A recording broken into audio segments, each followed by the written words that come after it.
जय माता दी। धनतेरस के दिन ही यम देवता की पूजा की जाती है। माना जाता है कि इस दिन यमदेव का पूजन करने से यमदेव हमें अकाल मृत्यु के भय से दूर करते हैं। इसलिए अकाल मृत्यु से बचने के लिए धनतेरस के दिन यमदेव की पूजा की जाती है।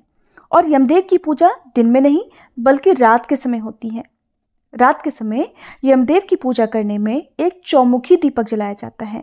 यम दीपक जलाने से पहले आपको कुछ जरूरी बातों को जान लेना सही होगा, जैसे कि यम दीपक हमेशा मिट्टी का पुराना दिया होना चाहिए, पहले से इस्तेमाल किया हुआ दिया होना चाहिए। अगर आपके पास पुराना दिया नहीं है तो फिर आप आटे का चौमुखी दीपक भी जला सकते हैं।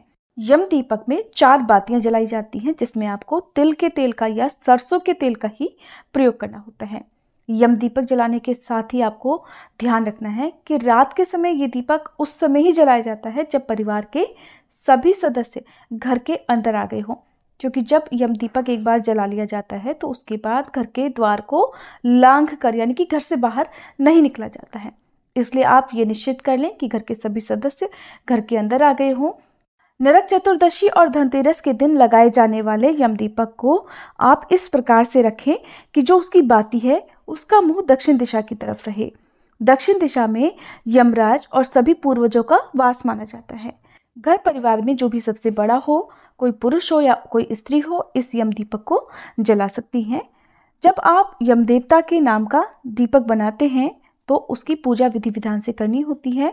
यम देवता का जो दीपक है वो घर के मुख्य द्वार पर रखते समय नीचे आप थोड़े काले तिल जरूर रखें, उसके ऊपर यम दिया रखें और यम दिए को प्रज्वलित करें।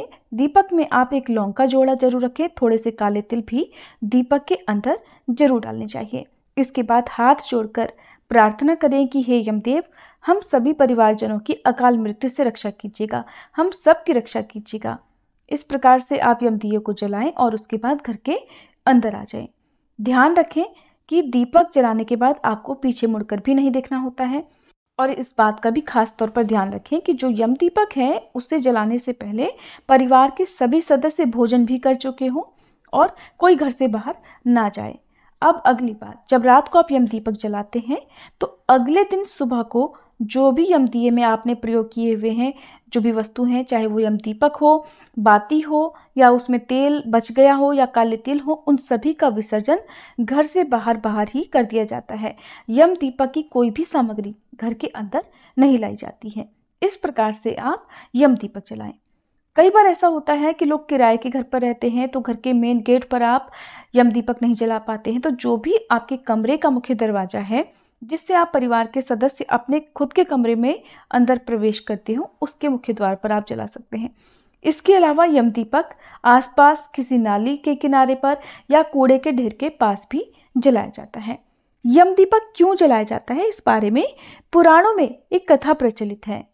यम दीपक में 4 बातियां इसलिए लगाई जाती हैं या यम दीपक चौमुखा इसलिए होता है ताकि यमदेव चारों दिशाओं से हमारी रक्षा करे, चारों दिशाओं से हमें कोई भी नुकसान ना हो, सर्वत्र हमारी रक्षा यमदेव करे। हमें कभी किसी प्रकार का कोई मृत्यु से भय ना हो, कभी किसी की अकाल मृत्यु ना हो, परिवार के सभी सदस्य स्वस्थ और निरोगी रहें।